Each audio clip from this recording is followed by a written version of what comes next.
Hello and welcome to Bothering Strangers 30 Minutes Max Edition with Max Hearing. I'm Max Hearing, and today my guest is an influencer, a sports reporter, a podcast host, and possibly just the most Midwestern person that I've ever met. My guest today is Taylor Mathis. Taylor, how are you doing? Good. Thank you for having me on. I'm super excited. Of course, I keep on saying I just didn't expect your accent to be this heavy. Yeah, we were talking about this before. I'm not from Chicago. I'm from a small town in Illinois called Sandwich, but I do have a very thick accent that I'm assuming just came from my parents. I'm not really sure, but we're all from the Midwest and I live in Arizona now, but I still carry my thick accent with me. I think you have to train yourself out of it if you don't want it. I like my But if you Midwest like it, then accent. keep I don't it. even notice that I have it, so I'm going to keep it. Some people think it's cute, other people absolutely hate it. I've gotten Yeah, both sides of the spectrum. yeah. I think it makes me me. Everybody knows that I'm from Illinois when they meet me out here in Arizona, which I like. So I don't think I want to get rid of it. I think for many people, like when I went to college with many people from from like mainly Chicago and the suburbs, like they didn't like it because Really? I don't think they liked it as a because it was a tell, and I don't think they liked that. But I also See, I like that it's a tell because out here, being in Arizona, it's so different. Like people immediately know I'm not like originally oh from here, yeah, which I like. So I'm like, yeah, I'm not from here. I'm from Illinois. And they're like, oh my gosh, I can hear it in your voice. So I don't mind it. you're like I've never heard someone speak positively of it. I've heard like very like neutral opinions. One of my friends from Minnesota, which is like similar but different, like Yeah.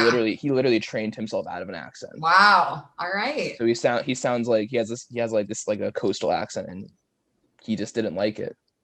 Interesting. Interesting. Yeah, it's because people on the coast sometimes just talk badly about it, and some Yeah. Midwesterners have just had enough of it. I mean, hey, to each their own, I guess. Something like that. So you do a lot of things. I do. You're like a Do a jack of lot all of different trades. things. So you work for Playmakers. Yes. Sports reporting is like your full-time gig. I don't even know what I would consider my full time gig Ooh. anymore, to be honest with you. I'm a very all over the place in a good way, though. When COVID hit, I actually, my full time gig, like my salaried gig, I was doing marketing for a law firm out here in Scottsdale. I was the marketing director, ran their marketing, and then I also was working for a wealth advisor too, doing that. And then I was sidelining on the side when COVID hit, I was one of the first people to get laid off. And I was kind of panicking because I was like, oh my gosh, this is how I get my benefits, my salary. Like, this is how I do that. And then everything else is just supplemental income and things I do on the side. But now with COVID hitting, I really use that as an opportunity to get really more into the things that I'm passionate about, which was hosting my sports podcast, putting more time into YouTube and doing my own sports related shows, and then doing a bunch of other sports related reporting work for different companies, as well as I do so much stuff with influencing now through social media too, which was not something that I had like dipped my toe into it, but I hadn't full blast really gotten involved with different brands and stuff like that now like I have. So I feel like I do a lot. Every day is different for me based on what my schedule's like and what I have to do. It just sounds like you're very busy. Yes and no, but I still have plenty of time to be with my friends, do things I like, go to the gym, all that kind of stuff. So So so when did you start influencing? so my Instagram really is very random. Took off after I graduated from Iowa.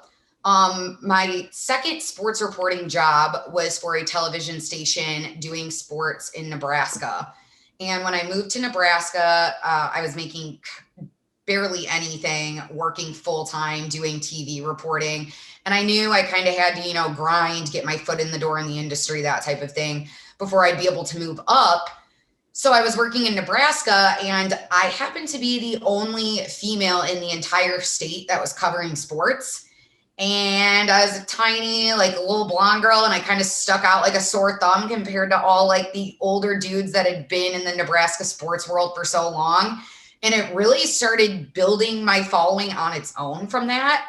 I started getting a lot of Instagram followers just based on that sole fact. So my Instagram handle is Shy Sports Chick. I started being known as the Sports Chick Girl. So that's really how my Instagram started. So it was really just by accident. And then over time, it's just really built up based on, working with different brands, being guests on different podcasts, being in the TV world now for 4 years. My following has really just naturally pretty much grown on its own. So that's kind of how I got into influencing. It wasn't really something I was like striving to do or trying to do. It just like fell into my lap and kind of happened on its own. So, And what are your thoughts on influencing? Positive, negative? there are positives and negatives, definitely. I would say positives. Who doesn't like free stuff? You get a lot of free stuff sent to you. Yep. And it can be very lucrative based on how many followers you have and stuff like that. I guess I can say, I think I can say this. I charge about $2,000 for a post on my feed. No, and I'm at about 250,000 followers. So one picture can make me about $2,000 in a day. Like it can be very lucrative. Wow. Yeah. And I would say I'm on the lower end of what I charge compared to a lot of other influencers that are at my same level. I know influencers that charge way more than that. So you can definitely make a lot of money. So that's a positive. The free stuff is cool. I guess also being able to have a platform to talk to people, speak to people about the things that you're interested in, like me, sports and clothes. Fashion's another big thing for me. Talking about things that I like and having a broader audience. I can also get advice so much easier. Like if I put something out there like, hey, when I was looking to buy my house, I need a realtor in Scottsdale. I got like a million messages of people giving me advice. And it's just kind of a network to be able to put yourself out there. But that also comes with the positive, like I said. But then there's also negatives, because some of the negatives I would say are the bullying, the negative comments you get. I get people commenting on my looks 24/7, some positives, some others not nice, negatives, of course. And people just not being friendly. They don't like your point of view. They don't like your opinion. You're going to get a lot of bullying, a lot of hate and criticism, but it's just something that if you're going to be in this world, you have to learn to have a thick skin and kind of just roll it off your back and move on to a new day. I think working in TV really helped me with that too, because I was already used to that from being on air and having people criticize me daily, watching me on TV, whether it's my voice or my outfit or what my makeup looks like, all that kind of stuff. At first, I used to take it really personally. I would cry. I'd call my mom and be like, this viewer said this about me. And I kind of just learned eventually, their opinion really doesn't matter. Only my opinion and my loved ones' opinions really matter to me. So you got to grow a thick skin and deal with it. Okay, so the 2K thing, first of all, I there's a lot to talk about there, but $2,000 for a sponsored post on Instagram? Yes, I would say that's about my average of what I charge for a post on my feed. And how many do you think you do a year? A month? I don't know, something that's more reasonable for you. It depends. I would say off just Instagram, I make quite a bit of money off YouTube too. Just Instagram, gosh, maybe $8,000 a month, around there. I would say probably. Yeah, I get it. You have to definitely hit the threshold though with your follower count and your engagement and stuff like that before you're going to start engagement's making that huge. kind of money. Yeah. So what's your engagement looking like? I mean, it's good, obviously, but so I'm at about I think I'm at 225,000 followers is where I'm at on Instagram. I have 23,000 subscribers on YouTube, and then I've got about 50,000 followers on TikTok. So those are I have a large base altogether when I put those together of close to 300 plus thousand people. So my following's good. My engagement on Instagram, I average about like 10,000 to 15,000 likes on a post. I don't know. Comments vary kind of depending on what the post is and stuff like that. So I would say I'm doing pretty good. My I got a couple videos that have hit over 1 million views on them. Yeah, I saw that. Yeah. So just naturally, I also, though, I think it helps that I have a marketing background with me as well, because I'm very good with SEO and knowing how to market Yes. myself and my products that I put out to do well. As where a lot of other people, just put out content and they're like, but it's a good picture, or it's a good video, so it should just get views. That's not how it No, works. no. You have to put a lot more work into it than just that to get different social media platforms to push your content based on their algorithms. So there's a lot more work that goes into it than people realize. I've always heard for TV journalism that you can't have an accent, that you need to have just like what we consider like an American accent. Is that No, still true? I don't think so at all. For me, I guess I've mainly worked in the Midwest, but then here in Arizona, and then I also worked for a company in Dallas for a while too, doing reporting. And I've never had a problem with it really at all. Maybe it's So just an old school thing. I think it is more of an old school thing. I also think I definitely have a different broadcasting voice than when I'm just talking to you. So Yes, that yes, you do. could be a little bit different as well. But for the most part, I've never really had any pushback on my accent. I had one agent at one point that I had tell me like maybe I should take lessons to try to get rid of it, but I was kind of like, I don't really want to. So he didn't have too much pushback. When you're a female, you somewhat have a up in the industry, but also a negative too.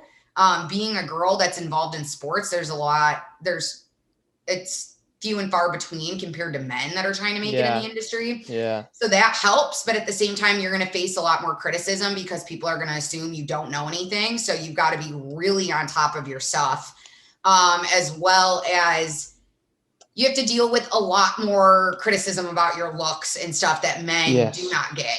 Okay. And women are going to get that a lot more being in the industry. So that was my next question. Since you're like very public, because like 225,000 Instagram followers, YouTube, just you've a exposed brand of Taylor Mathis. Do you get comments, or maybe people in real life? I don't know how much you're interacting now, of people just being like, "Oh no, like she can't, she doesn't, she just got the job because she's pretty." Like, do you get that? Oh yes, definitely. I would say not as much now, just because I've been doing it for a little bit longer. When I first started my first TV station that I worked at, even the female coworkers that I had, they were all on the news side. They were not nice to me. Doesn't most of it come from them? Yeah, they were very mean. They just all pretty much, I knew that they were all, eventually I did become friends with them too, because they kind of realized like, oh, she's nice, blah, blah, blah. But when I first came in, they were not very friendly to me. They just assumed that I got it because they thought I was cute and young, and that was it. But I definitely know what I'm talking about. It's what I went to school for, and I have been a sports fanatic, specifically baseball, since I was about 6. So it's something that, it's like when people wake up and, read about politics every day or the stock market, I wake up and I read about sports every day. So it's just something you got to stay up to date with. And if it's an industry you want to break into, especially as a girl, you just really got to be on top of your stuff. A lot of jobs even quiz you like on relevant topics and being able to write a sports story and things like that. It's a very hard industry to break into. It is. One of my pieces of advice. I actually did a YouTube video on this, like 5 tips to get into sports broadcasting. I would say a huge one is to take any opportunity that pretty much comes at you. Being a girl, it's a little more difficult because sometimes you get guys that are like, I'm trying to start, like I'll get a lot of emails of like guys that are like, I'm trying to, like, I'm not even gonna lie, like people will be like, come on my podcast or start doing video for my sports network that I'm starting or blah, blah, blah. You have to be careful about who's legitimate and who is just being a creep type of thing. That's why like your email was very like professional and like put out there well. So I was like, okay, like this, yes. And I also, like, you explained what your podcast is. I looked at it like more in depth. A lot of people will just message you and be like, do this. Like, and some people will jump at the opportunity because they're like, oh, more exposure for me. Great. You got to be careful, especially as a female. But I would say take any opportunity that pretty much arises and also create your own opportunities. That's been a big thing for me. I'm like, I'm going to start my own sports show on YouTube. I'm going to start my own podcast. Like, I'm going to, dive into the world. If I'm not getting opportunities from other bigger companies, I'm going to make opportunities for myself in this area and make a name for myself on my own, which has definitely helped me. It's been extremely lucrative, as well as it's really helped get exposure for my name out there too. Thank you. That's always good to know. I'm being professional. So, I mean, I went before like when I was doing research for this interview, I was like, I don't know how these two work together. Because it's kind of like, I feel like influencing is like a look down upon industry.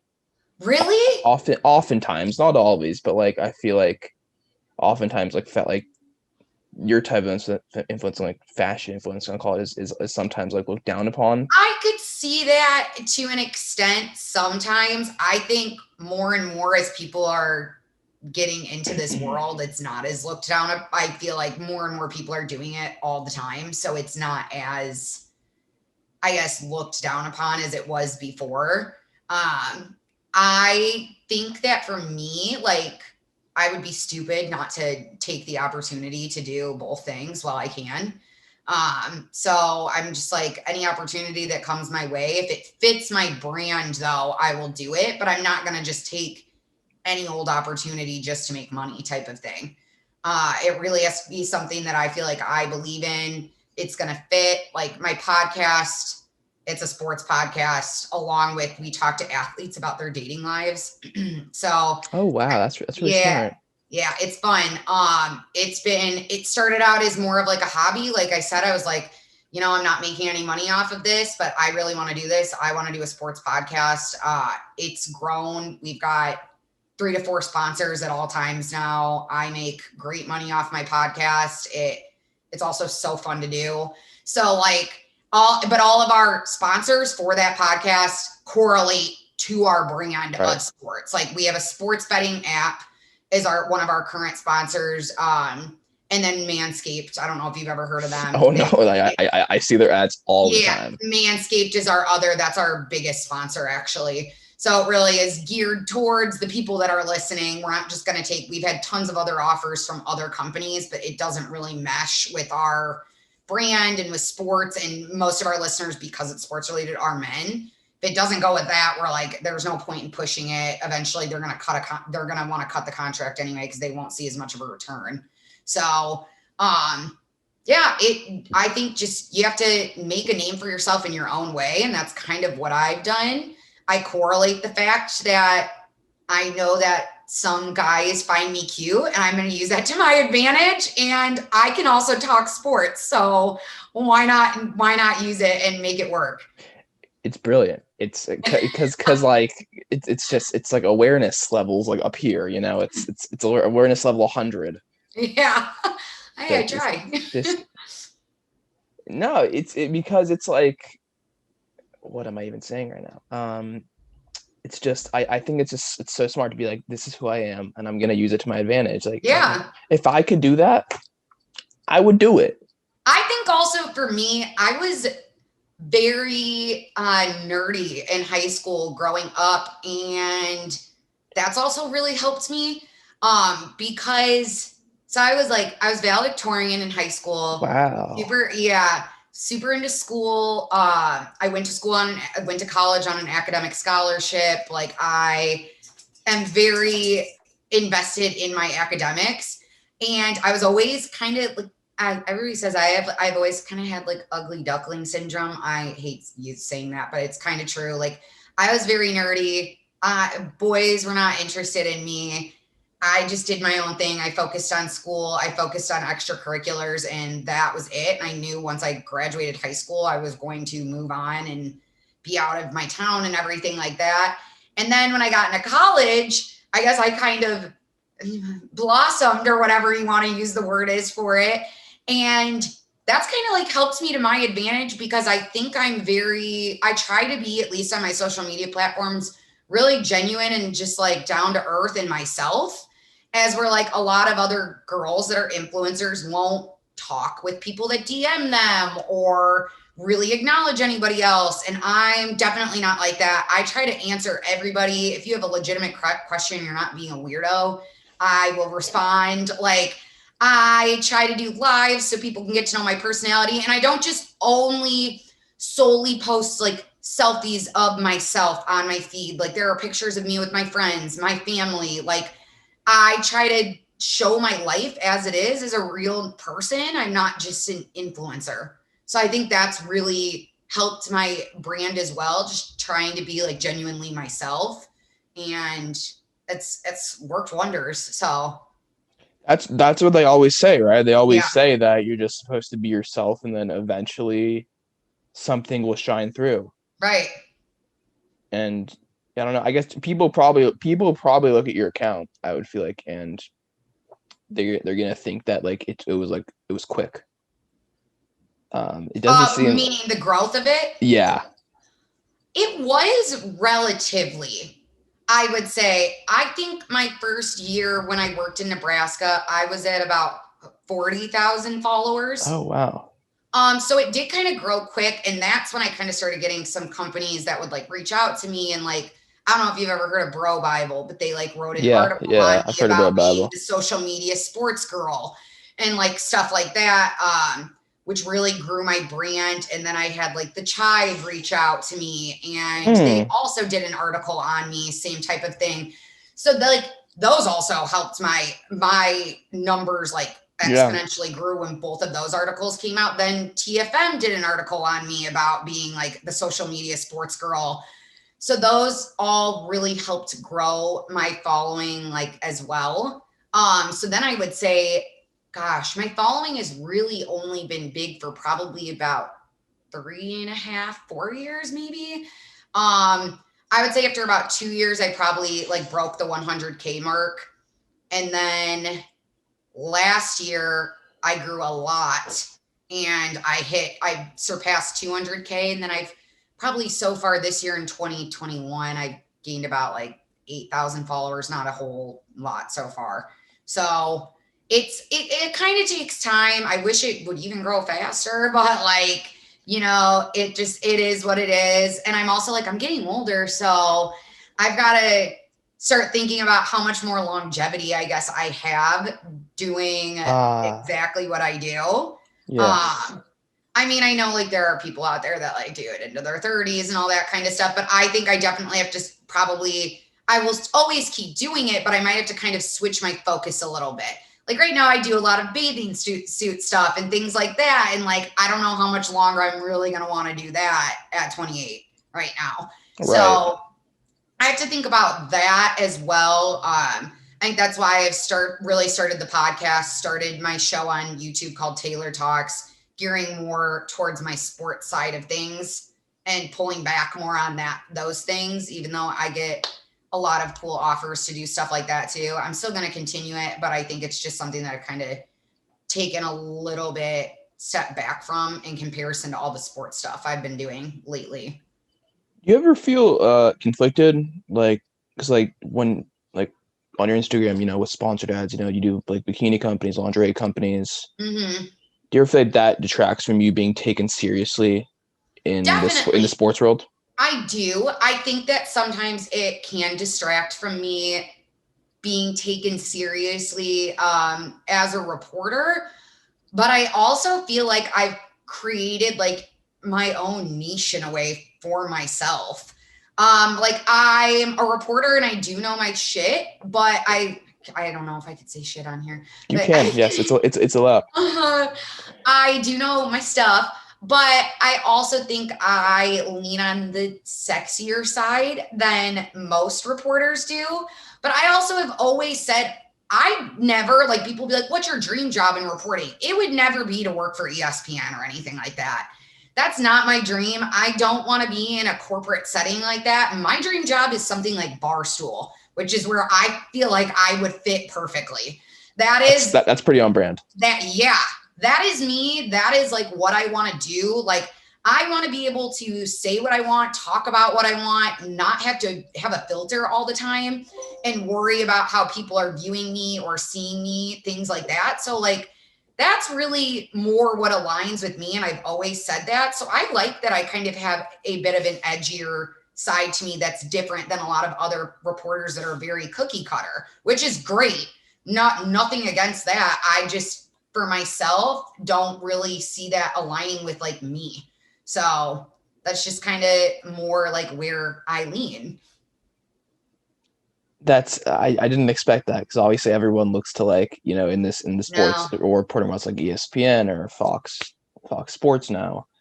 Uh, I feel like you're just from what you described to me, it seems like your audience is very broy. I don't know if I would say broy, like bratty. Well, just Eh, bros, not necessarily like fratty, but just bros. yes, I would say there are a lot of just people that are very, very sports driven, a huge sports audience. Like, and my age range is like 25 to 35. So I guess like, yeah, young. That's a good bro range right there. Yeah, I would agree. So I guess you're right. Yeah, I would say it is pretty much like that. I often find myself just acting like a bro. Yeah. It's not a bad thing anymore. That's true. It can be for some, but it's not a bad thing anymore. So I can't complain. Yeah. I know we were running a little over here. Yes. So I'll end it there then. All right. Thank you so much for coming on. I appreciate it. Well, thank you. I had fun. That was great. Yeah, I tried to approach it from a different side because I'm sure you're getting these requests more often. Yeah, I than like not. this was a little different. I normally just get people that are like, let's talk sports the whole entire time. So this is a different side for sure. That's how I try to differentiate my own podcast. I just have to figure out how to market it better now. Yeah. Love it. Well, if you ever need any help, let me know. Email me or email me or message me on Instagram, whatever, and I will help with anything you need. You're gonna regret that you said that because now I'm gonna actually email you. No, now. I don't mind at all. I help people. I have like a couple friends that are now starting up podcasts, and I've been helping them. Yeah. Like, I have a couple Instagram followers of mine that like are avid listeners to my podcast, and they've asked me for help with things. Like, yeah, whatever you need, let me know. I will help. Love the engagement. Before you go, I know you said it a couple times throughout the podcast. Where can we find you? Every my place. Instagram is Shy Sports Chick, CHI Sports Chick. TikTok is Taylor Mathis 94. YouTube channel, you can just search Taylor Mathis YouTube on Google, or Beauty and the Baseball is the name of my channel. And is that everything? Oh, my podcast, Apple and Podbean, and it's called Brunch and Ball. So check it out. Is the podcast also on YouTube? The podcast is also on YouTube too. Okay. So that's where you can find Taylor all over the place, building a media empire. Trying to. Yeah. Thank you for coming on. Thank you so much for having me. Thank you for letting me bother you. And follow Taylor in every place she said, and follow Bothering Strangers on Instagram.